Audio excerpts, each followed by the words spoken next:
To me, the Travis Hunter being off the board for you, the die was cast when the Giants signed Jameis Winston and then Russell Wilson. Okay, but there's further reporting going on that now Travis Hunter may not make it past number 2. He's the betting favorite now. That changed. So the Athletic was reporting he's now the betting favorite to go number 2 overall to Cleveland. The owner was there at the Colorado workout last Friday along with the rest of the front office, but go ahead. Jeff Howe reports in The Athletic. I have it here in fact, Murray, in front of me.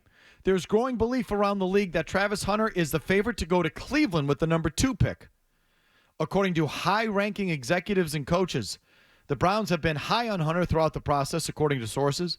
And as he went through his route tree Friday during warm-ups, Browns general manager Andrew Berry watched intently from 10 yards away.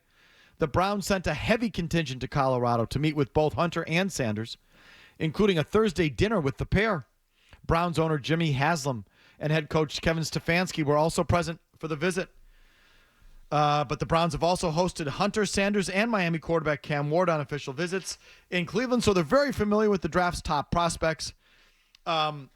So anyway, Travis Hunter may not even make it to the Giants at 3. Travis Hunter's going to be gone. I mean, it feels that way. Like, I think he and Carter are both going to be gone, but I feel like Carter's falling. It feels that way too. But again, I don't think he'll get by 3. Hard to imagine. So what are you left with, other than your Schmenzer in your hand?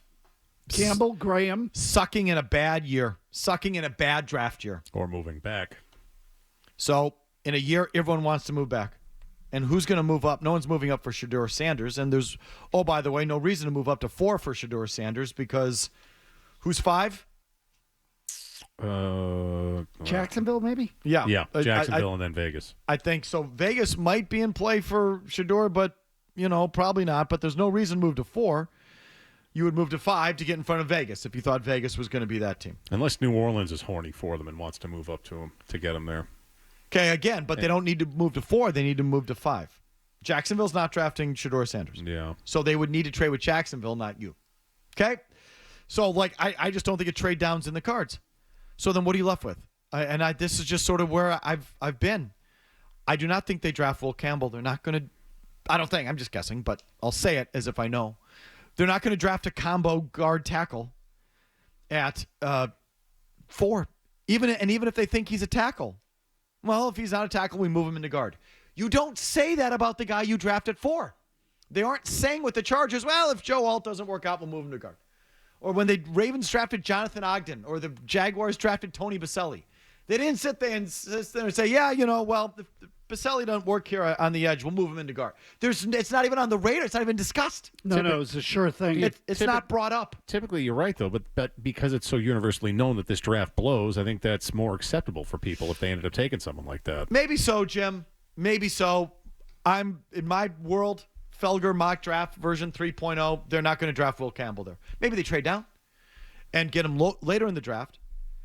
So then what are you left with? I think Bedard mentioned something interesting last week when we were in Florida about, well, if you're really taking the best player available or you're going for someone special, it's the running back. Genty. Or it's the tight end at Penn State. Tyler Warren. Which I don't think they're going to do either. I wouldn't rule out Warren. Because, again, tight end's a physical position. Was that a hope or is that an informed take? No, it's not an informed take. I mean, who are my NFL draft sources, Murray? I don't have. Could say I would prefer. I could talk myself into Warren. That was I could see Warren. Yeah, it's a typical mess. I'm just telling you that I'm trying to profile Vrabel here. Vrabel is a smash mouth kind of coach, smash mouth kind of player. Tight end is a physical position. This kid is not Brock Bowers at tight end or the Loveland, the kid that's coming out of Michigan. Those guys are more receivers than they are blockers. The kid from tight end, the kid from Penn State is both. He's more complete. So I could see that kind of player going there. I'd be surprised. Perillo said one day when you weren't here that he would take one of the 2 Georgia kids. So I was just going to bring up this Javon Walker. Go ahead. No. So I could see the Patriots doing that. And if they take one of those 2 guys, and Walker is the edge guy, I think, they also have a defensive tackle in there. So it'd be interesting to me to see which way Vrabel goes. Like if they were to get a young edge guy, I mean, I could live with that. Whatever it is up there, I'm okay with defense up there, despite the fact that they've basically ignored the offense to this point in the offseason. See, this is my problem. They've so overemphasized filling holes defensively this offseason. You have to start filling holes on the offense, and specifically on the offensive line. And okay, maybe Campbell becomes a guard, and that would suck because you want him to be a tackle. But I like the cut of his jib. Everything he has said post that LSU Pro Day sold me on him. And I talked about it, I think on an Agenda Free Friday the day after. You can't teach mean. He seems pissed. That kind of edge. It's a good fit for what Mike Vrabel wants to do. He's a good fit there. I want him. Jalen Walker. I said Javon. Jalen Walker. Okay. I'm going on the just sort of little feeling I get that says, yeah, that feels like them. Okay? Sure. It's completely unscientific, just sort of my own feelers.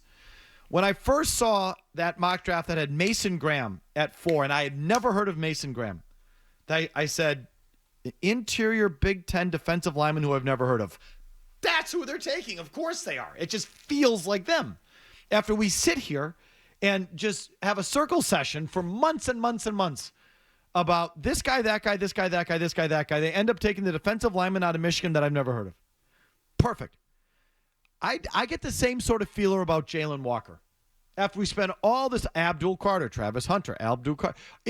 Are Will Campbell's arms long enough? Well, Mason Graham, that feels like a perfect Mike Vrabel player there, right in the middle of his defense. And Will Campbell in his arms, and Mason Graham and Travis Hunter dropping to them. And Abdul Carter now is within range. Abdul Carter might be falling. Maybe Abdul Carter falls to you.